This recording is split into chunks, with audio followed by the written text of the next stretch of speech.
Bloodletters, known also as KHORNE's Chosen, the Teeth of Death, Naked Slayers, Takers of Skulls, or the Horned Ones, are the demonic foot soldiers in KHORNE's legions. Bloodletters gather in regiments, chanting their brutal praises to KHORNE. Each unit of bloodletters marches beneath a gore-soaked banner upon which the names of their victims are inscribed. When loosened to the fray, bloodletters sprint from one enemy to the next, hacking the foe apart before springing away in search of new victims. With each fresh kill, the bloodletters loose great shouts of victory that echo across the battlefield and chill the souls of all who hear it.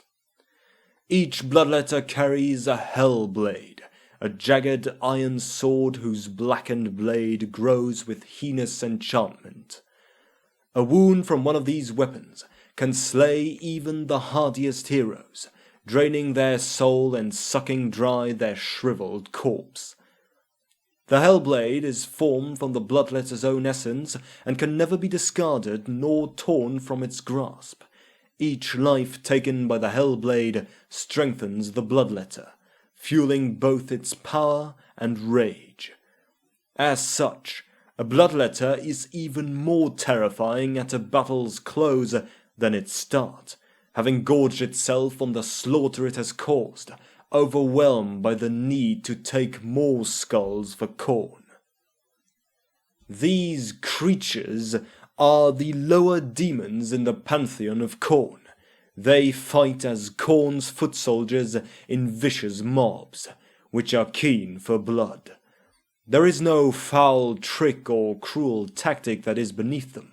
They represent all that is vile and low in battle, the cruel savagery, the desperate ferocity, and the gleeful sadism when victory is seized.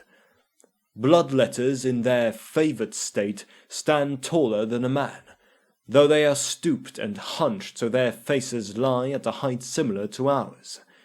Their bodies are slim, but muscled, and their feet are turned and cloven like those of a goat. They wear naught but scraps of armour and plate, most often brass or bronze, stamped and pressed in demonic forges and welded there upon their bodies. Their skin beneath runs from the deepest red to near orange and drips constantly with blood.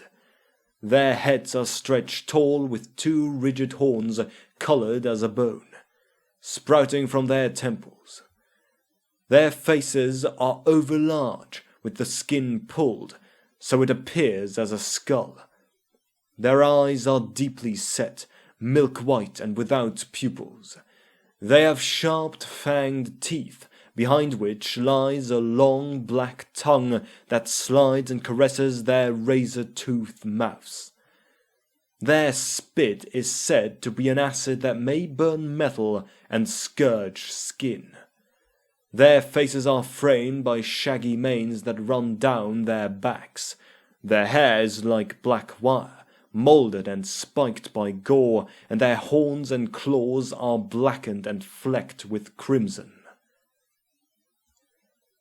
They march forward in serried ranks, carrying tattered banners and other unholy marks of their devotion, and as they march, there can be heard a Saracen chanting, a litany of words that some claim are evil enchantments, while others swear they hear the names of fallen comrades.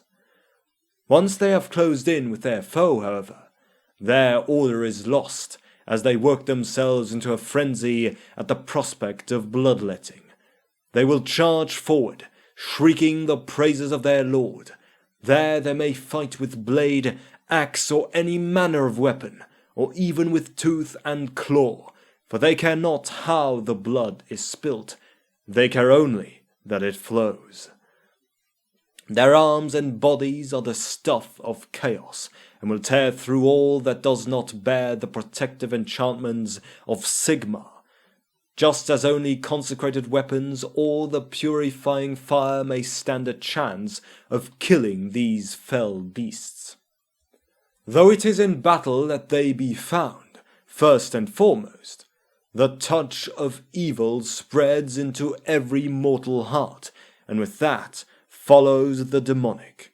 Thus it is not only the warriors of Kislev and the north that need fear the threat of the demon, but us all. They are eternal and uncaring of the passing of the ages, and can exist wherever the corruption runs deep. In the Ordre de Martin l'Antre, the questing knights do battle with these demons in the Bretonnian Heartwood. In Imperial Chronicles, witch hunters have discovered them in villages deep within the Empire, and the legends are many of the wandering bands of adventurers who have laced these monsters deep within damnable shrines of the mountains and wastelands, forgotten by all except the creatures that protect them. Numberless, they fight amongst each other for the honor of being dispatched to the mortal world, to take the fight against those who oppose chaos and chop their enemies into quivering pieces of meat. They are full of hate, and they live to fight. They are carnage incarnate, and they only know killing. These demons are tall, rangy humanoids with snarling bestial faces twisted with rage. Their monstrous visages are framed by horns sprouting from the sides of their skulls. Their blood-red skin is hard as brass forged upon the anvil of ceaseless war. They frequently paint their bodies with the gore from their enemies. They always fight with terrible swords known as hellblades, laughing when they thump into the flesh of their foes. When they march, they chant the names of those they've slain in battle.